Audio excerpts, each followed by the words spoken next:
चलिए देखिए, आज की क्लास में अपन करेंगे जो प्री बोर्ड की जो परीक्षा है कक्षा 10वीं का हिंदी का पेपर जो आज हुआ है ना, 16 तारीख को 16 जनवरी को, इसके अपन वस्तुनिष्ठ प्रश्नों को करेंगे। और यदि आप पूरे सॉल्यूशन चाहते हैं तो चैनल पर जाइए डी इंग्लिश एकेडमी पर, और प्लेलिस्ट में आप देख सकते हैं। देखिए, आज का पहला प्रश्न है, सही विकल्प का चयन करके लिखिए। स्वयं प्रकाश ने संपादन किया है, तो ये देखिए यहाँ पर ठीक है आपका पहला आ, वसुधा पत्रिका का, ठीक है। दूसरा प्रश्न आपका, शिव धनुष तोड़ने पर क्रोधित हो उठे थे, तो परशुराम हुए थे, आप सभी को पता होगा।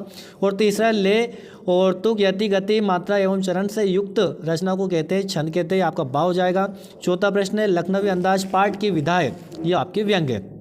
पांचवा हो जाएगा, जिस समाज में प्रथम पद विशेषण एवं द्वितीय पद विशेष्य होता है उसे कहते हैं कर्मधारा समाज। और छठा प्रश्न आपका यहाँ पर, हिरोशिमा कविता ली गई है, तो अरि ओ करुणा प्रभा में काव्य संग्रह से, ठीक है। तो आशा करता हूँ आप सभी का पेपर अच्छा गया होगा और आपको अच्छे नंबर आएंगे। ये प्री बोर्ड पेपर हो रहे हैं, ठीक है, इनको अच्छे से सॉल्यूशन को पूरा करके देख लीजिए। लगभग क्वेश्चन एग्जाम में आपके जो बोर्ड एग्जाम है उसमें आएंगे। ओके, चलिए, क्लास अच्छे लगे तो लाइक भी करें, अपने दोस्तों के साथ शेयर भी करना है। ओके, रिक्त स्थानों की पूर्ति करिए। गोपियों के लिए श्री कृष्ण हारिल की लकड़ी की तरह है, ठीक है। दूसरा प्रश्न हो जाएगा, अभिनय तत्व की प्रधानता काव्य में होती है, तो हो जाएगा आपका दृश्य काव्य में। और तीसरा प्रश्न यहाँ पर, वीर भयानक एवं रौद्र रस में ये होते हैं आपके ओज गुण होते हैं, ठीक है। चौथा प्रश्न है, बाल गोविंद भगत के गीतों में ये हो जाएगा प्रभु मिलन का भाव व्यक्त हुआ है। और पांचवा प्रश्न आपका, दो निकटतम स्वरों के मेल से जो परिवर्तन होता है उसे हम स्वर संधि कहते हैं। क्लियर। चलिए, छठा है, साना साना हाथ जोड़ी पाठ गद्य की, ये है यात्रा वृतांत विधा में लिखा गया है ना। लगभग आपके क्वेश्चन अच्छे गए होंगे, आगे भी आपकी तैयारी अच्छी रखें।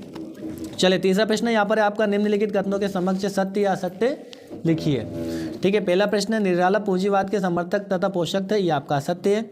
और दूसरा, जहाँ अलौकिक आश्रय का भाव उत्पन्न हो वहाँ विभुत रस होता है, ये आपका सत्य है। तीसरा, आपका उपन्यास में कई गाथाओं का समावेश होता है, ये आपका सत्य है। चौथा है, सभ्यता संस्कृति की पाठशाला, ये आपका सत्य। पाँच हो जाए, कर्मवाच्य में क्रिया सदैव अकर्मक रहती है, ये आपका सत्य है। और जो छठा है, हिरोशिमा की घटना विज्ञान का सदुपयोग है, यह भी आपका असत्य है, ठीक है। चलिए, अब जोड़ी को मिला लीजिए जल्दी, सही जोड़ी मिलान कर लिखिए। पहला है उत्साह, उत्साह का हो जाएगा निराला। और दूसरा है आपका, अप्रस्तुत कथन से प्रस्तुत का बोध, तो ये दूसरा हो जाएगा अनियुक्ति अलंकार। तीसरा, एक कहानी यह भी है, तो हो जाएगा मन्नू भंडारी। चौथा है लोकोक्ति, तो ये हो जाएगा आपका कहावत, ठीक है। पांचवा, रास्ता दिखाने वाला मार्गदर्शन होता है। और खेदुम जो है आपका देवी देवताओं का निवास होता है, ठीक है। आपका बहुत ही बढ़िया पेपर गया और अच्छा पेपर आया है, सरल है। जिन बच्चों ने तैयारी नहीं की वो अभी भी कर सकते हैं, अभी भी आपके पास समय है। ओके, चलिए, अगला पांचवा है, निम्न प्रश्नों के उत्तर एक वाक्य में लिखिए। पहला आपका, गोपियों के अनुसार राजा का धर्म क्या है, तो अपनी प्रजा की भलाई के लिए काम करे, ये पहला धर्म उसका। दूसरा है, रमणीयार्थ प्रतिपादक शब्द काव्य, यहाँ परिभाषा किस विद्वान ने दी, विश्वनाथ ने दी है। तीसरा है, शास्त्रों में काशी किस नाम से प्रतिष्ठित है, तो काशी मतलब बहुत सारे नाम से प्रतिष्ठित है, तो पहला क्या हो जाएगा, आनंद कानन। और मुक्ति भूमि भी या मुक्तिधाम वो भी कहते हैं उसको, है ना। चलिए, अब अगला है, महाराणा प्रताप शेर में वाक्य में निहित शब्द शक्ति का नाम लिखिए, तो ये हो जाएगा आपका रौद्र।